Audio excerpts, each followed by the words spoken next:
rain just about, well, it did rain all night. It just had some breaks in it very short, briefly. And it's here, it's afternoon now. I let the ground absorb some of it before I got out here walking around on it. But I'm fixing to put this last piece of the wiring on, and all the wiring will be done. And now I'm afraid it's too muddy to really try to skim the ground and get level the way I need it to be. And I think I'm gonna wait for some help to put these braces on, because all four corners you have to get down on the ground and do it.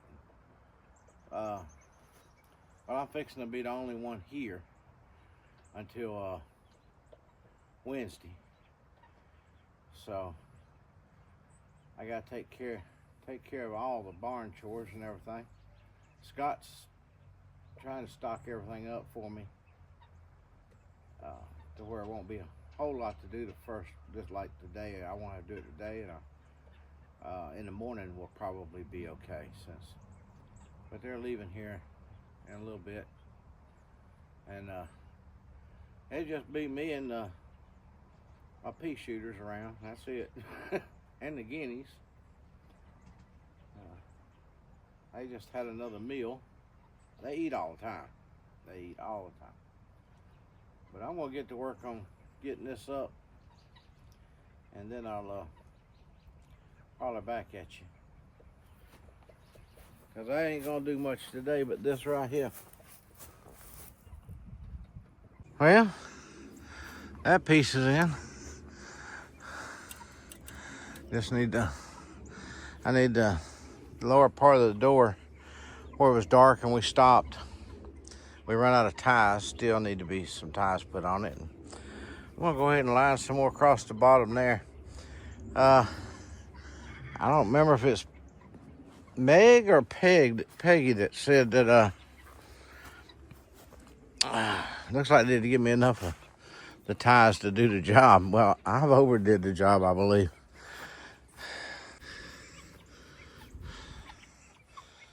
I probably used way too many as far as putting it together. I could have completed the job and not worried about anything getting out, and not used as many, and we never had enough to finish the whole thing. Because just across the back here, I've got them. Hey, look here. They're just that far apart from each other. They're across the back 2, 3, 4, 5, 6, 7, 8, 9, 10, 11, 12, 13. 13 across the center section of the bag. There's no need for all that if when you're putting it together or going to use it even. But yeah, I went ahead and believe me, when I get finished, there'll be ties everywhere. Be a lot more. Starting to use the black ones. I tied this excess over and tied it to the roof. And so I'm gonna put several more down that rail. That'll keep it tight. But if one breaks, if they get out because of tie breaks, there'll be a whole bunch of them broke, believe me.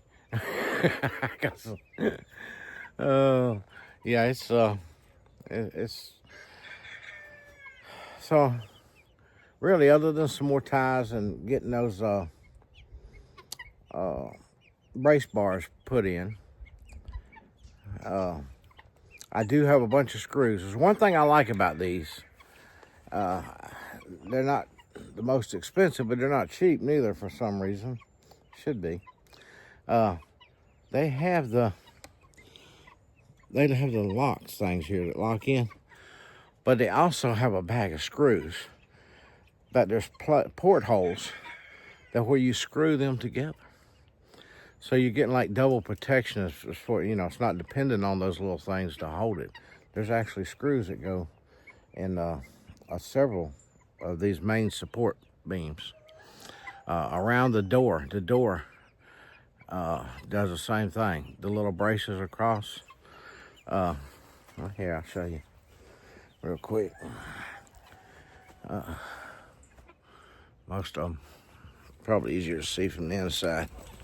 I gotta be careful because I got scrap wires got to be cut off there. But see the little porthole? A screw goes there. That big bolt's not all that holds it. Same way. It's easier to see on this one. Yeah. One goes on each side of the door pieces. So your door's not just one screw holding it in there. It's clamped down with that one. There's gonna be 3 screws, 2 screws and 2 bolts, and a bolt in every corner of the door. Yeah. It's gonna be a pretty strong door. You won't have to worry about it being flimsy or starting to get flimsy, I don't think. It's the same way around the frame. There's places you can link them together. You screw them together. So well, ain't that good.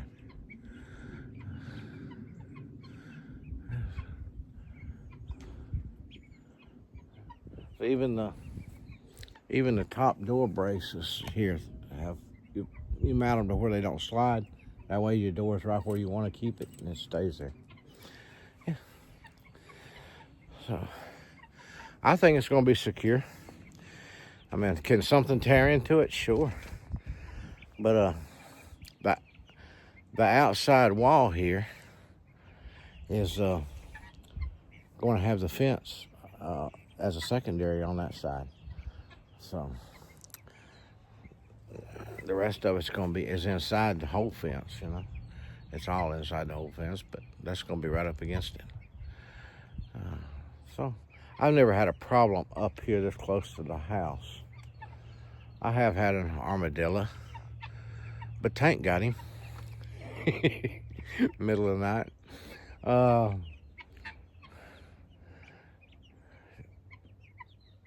Let's see. I had a groundhog, I think, one time. I think it was a groundhog, yeah. Groundhog up here one time. But that's been years ago, too. We have trapped and... Well, I think what comes through here now is traveling. You know, they're not... of course, they would move in here if we didn't catch them. Because they go, this is a place for breakfast, lunch, and dinner. But most of it's traveling. None of it lives on the banks down there, on the property anywhere. I really think we've eliminated that over the years.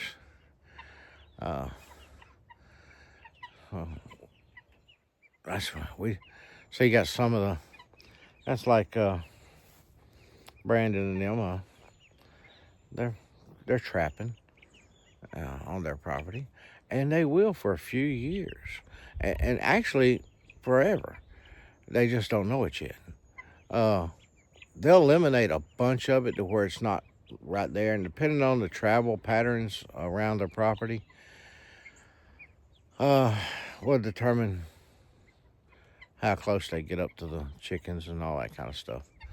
But yeah, it'll eliminate it. He needs to eliminate a lot of turtles too if he wants to ever have any fish. Of course, he knows that. But there's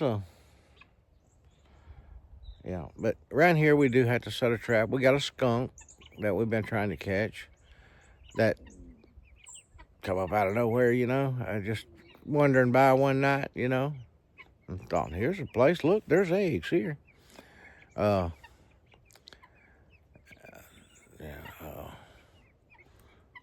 possum or a groundhog or something will come through once in a blue moon, but it's not an everyday thing. It's not once a week thing. It's months and months go by sometimes, and then just as soon as we see something has been attacked or taken, we had to figure out what took it and get the trap set out for that particular animal. But yeah, it's always a trapping life on a farm.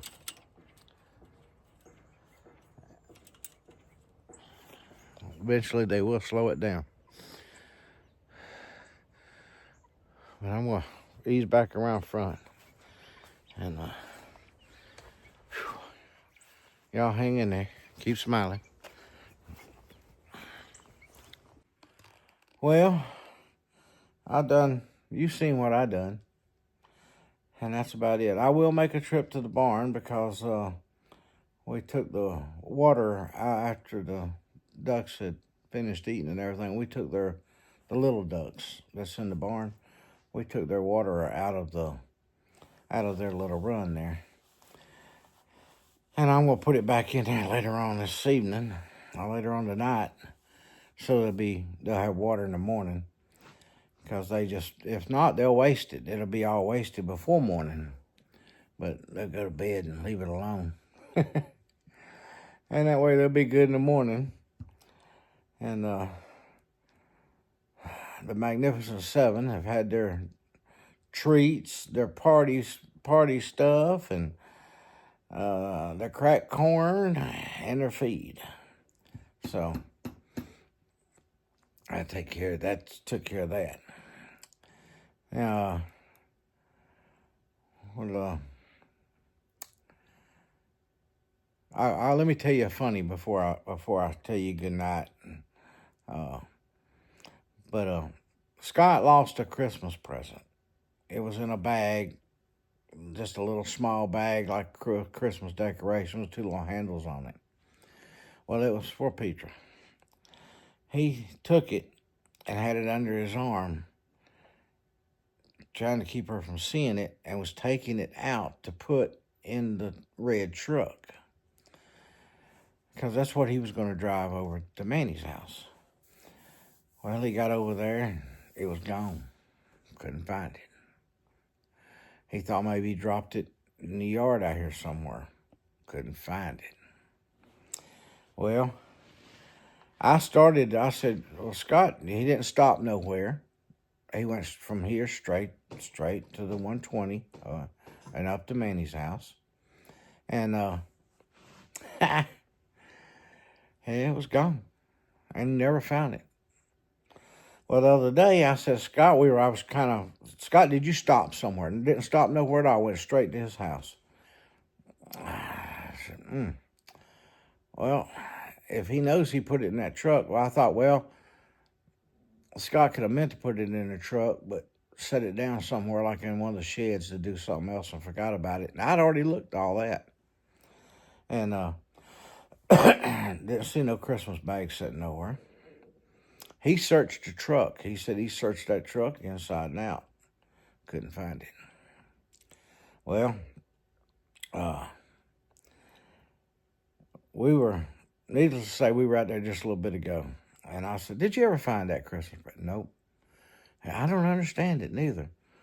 Let me check the truck one more time. So he goes, he's over on one side of the truck and I was on the other side. And the back seat has a bunch of stuff in it. It's a farm truck. And there's a pillow that they use a lot of times on the tractors when the tractor's wet, cushion thing. That was laying in there. And I went to look under that. He said, I don't look there. And I raised it up. And when I raised it up, I kind of lost my balance a little bit. And the whole back seat's got a blue cover across it to protect, from greasy stuff getting on it or anything. And when I lost my balance, I leaned forward and caught myself in the seat. And when I did, I heard something crunch. And I pulled that blue thing up, and there it was. So, mystery solved. Christmas is now finished with them. But I told Scott, because see, Petra came over to me the other day and she goes, Dean, I know how you like to play practical jokes. She says, and it's funny. But if you've got it, it's time to end this joke. I said, Petra, I didn't know nothing about it until Scott told me the day after. That was the day after Christmas. I said, Scott told me the day after Christmas. That's when we look for it. And I went to help him look at the truck, but he's, no, I done searched that truck, and I didn't bother. I opened the passenger door because on the front, because sometimes things can fall off and you not see it and be laying beside the seat there between the door. And that's all I did. I said, well, Scott, well, anyway, I told Peter, no, Peter, I'm not playing a practical joke. I don't have your Christmas present. Oh. And I said, well, doggone it, I want my present. Finally give up on it, you know. But now that we found it, I told him take it there and set it down because she's not here at the moment. They're on their way back before they're getting some stuff they have to get before they take off on their little journey. And I said, set it in there. And when she goes, oh, where did you find it? I told Scott to tell her, well, Dean finally said it's time to end the prank. He's had it long enough. He says, you really want me to do that? Yeah, she's going to be mad at me, but yeah, go ahead. Because she's going to call me just as soon as he tells her that. She's going to get on that phone. She's going, that was mean, you know. She won't be mad at me, but she'll get stirred up.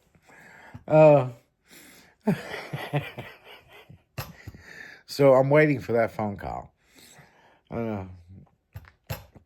Y'all have a blessed day. Have a better tomorrow. And I'll be doing, like I said, I'll be doing everything tomorrow, the barn and everything. So I'll just carry y'all down there with me. I won't be going nowhere the next couple of days. Just sitting here watching the house, watching the property, taking care of business, animals. But God bless. Remember, Jesus loves you. And I'll let you know what the outcome is on the phone call. All right. Jesus loves you. Don't forget it. Good night. Keep smiling. Smile a little more than that. Come on. Good night.